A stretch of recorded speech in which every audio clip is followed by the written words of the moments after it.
লক্ষ্মীপুর সদর উপজেলার তেওয়ারীগঞ্জ ইউনিয়নের চড়ুইভূতি গ্রামের বিস্তীর্ণ ফসলি মাঠে প্রায় ৭০ বছর আগের দুটি লোহার বয়া পড়ে আছে, যেগুলোর নাম থেকেই গ্রামের এক অংশের নাম হয়েছে বয়ার চর।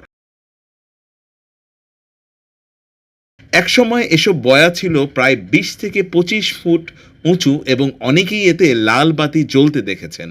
দীর্ঘদিন মাটি ও পানির নিচে থাকায় এখন সেগুলো মরিচা ধরে ক্ষয়ে গেছে, আর কতটুকু অংশ মাটির নিচে রয়েছে তা অজানা। ৪০-৪৭ বছর লাতে বয়াইয়া না আমরা দেই এসব বাইগর আছিল না, বিল মবিল আছে পাওয়া, এটা তো সাগর আছে, এটা আঙ্গ দাদা হিজের আমল, এটা সাগর আছে। এক সময় এ অঞ্চল ছিল মেঘনা ও ভুলুয়া নদীর অংশ। নদীর পানি শুকিয়ে চর জেগে উঠলে বয়াগুলো দৃশ্যমান হয়।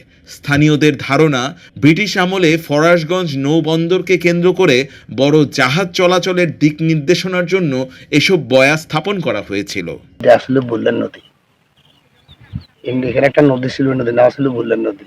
বুল্লান নদীর পরে এখানে এখানে বয়া ডুবা উঠছিল। তখন বয়া ডুবা ছিল, এদের না উড়ে গেছে বয়াসর। ওইদিকে তো আমরা ষড়ত্তন হইতে দেখি যে বয়াই গাছ, হাজার হাজার মানুষ দেখতেও আসে। এখানে ওয়াজ মহফিল করতো এক গ্রুপে। নদী সরে যাওয়ার পর মাটি চাপা পড়ে থাকা বয়াগুলোর উপরের অংশ ধীরে ধীরে বের হয়ে আসে। এটা এক সময় নদী আছে, নদীর মধ্যে জাহাজে হালাইছে, হালানোর পরে মনে করেন লাশে চর পড়ে গেছে, মতো এটা নিতে পারে না, এই হালতে হয়েছে আর কি। তো এটা আরো বিরাট আছে, বসা থেকে ভাঙি চুরি নষ্ট নষ্ট হয়ে গেছে, আর খালি গোড়া জমান আছে। বয়াগুলোকে ঘিরে নানা লোককথা ও কুসংস্কারও রয়েছে। একসময় মানুষ মানত করত, মিলাদ পড়াতো, মোমবাতি জ্বালাতো এবং বয়ার পাশের মাটি তাবিজ হিসেবে ব্যবহার করত।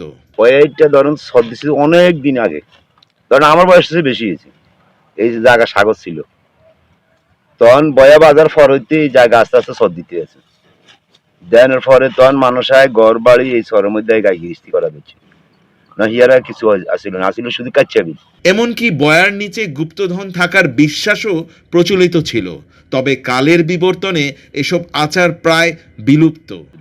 মিলাদ মাহফিল হইতো, ও খুলে বেড়ি একজন আসিল, এইখানে মারা গেছে, এইখানে এই জিকিরাদের করতো, মিলাদ করতো, প্রত্যেক বছর একবার একবার করতো। আজও বয়াগুলো স্থানীয় মানুষ ও দর্শনার্থীদের কৌতূহলের কেন্দ্রবিন্দু। সামাজিক যোগাযোগ মাধ্যমে অনেকে দূর দূরান্ত থেকে এগুলো দেখতে আসেন। আমাদের লক্ষ্মীপুর সদরে তেওয়ারীগঞ্জ ইউনিয়নের যে বয়াসরের যে বয়াগুলো আছে, সে বয়াগুলো সংরক্ষণ করার জন্য আমরা সরকারের কাছে আবেদন জানাচ্ছি। বয়ার হচ্ছে যে মাইল ফলক, এই জায়গায় যে চর ছিল, সেই চরের একটা নির্দেশনা দেয়। তো বয়া বা যে কোনো পুরনো জিনিস ঐতিহ্য হিসাবে বা প্রত্নতান্ত্রিক স্থাপনাগুলো আমরা সংরক্ষণ করি, সেটা আসলে পার্ট অফ হিস্ট্রি। আমরা আসলে ইতিহাসকে সংরক্ষণ করতে চাই। সচেতন মহলের মতে, বয়াগুলো সংরক্ষণ করা হলে তা ভবিষ্যৎ প্রজন্মের জন্য জেলার ইতিহাস ও ঐতিহ্য তুলে ধরার পাশাপাশি গবেষণার একটি গুরুত্বপূর্ণ উপকরণ হতে পারে। তাই জেলা প্রশাসনের উদ্যোগে এসব ঐতিহাসিক বয়া সংরক্ষণের দাবি উঠেছে। মিনহাজ রহমান, ডেস্ক রিপোর্ট, নয়া শতাব্দী।